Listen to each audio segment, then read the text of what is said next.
شما دیگه هم گفتم از اینه دیگه پول هم تکست خونه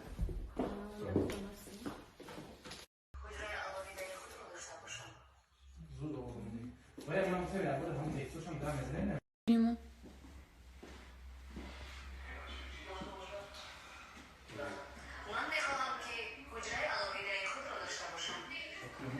دیگر عکس میگیرم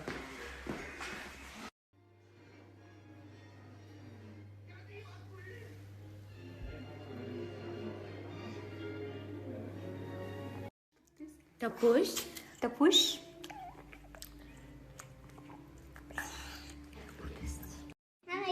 بیا شنیده بودم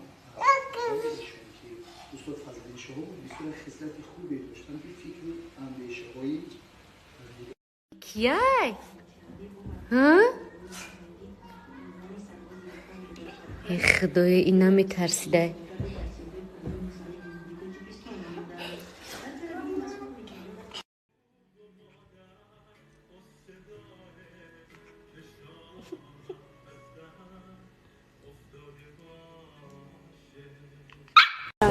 در بیرون خرابخانه هستیم. ببینید مهمونی ما که قدم خوش آمدین. در کجا بودین؟ چند خب نمی‌تافتین. دیر کجا بس کردین؟ خوری خوجا گیره. ما بودای خالی کرونا میبرم. تو ودم نیستی؟ ما ودم؟ ودم نیستی؟ ودم؟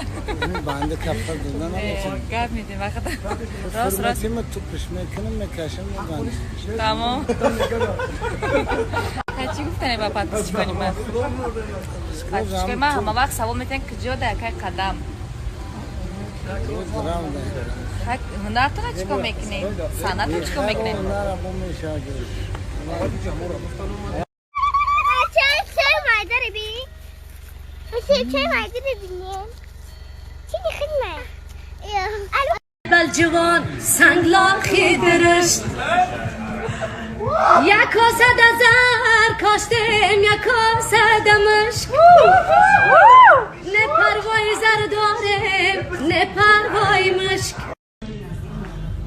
مامی ما این گلی مامی پاره چی میدارم اصلا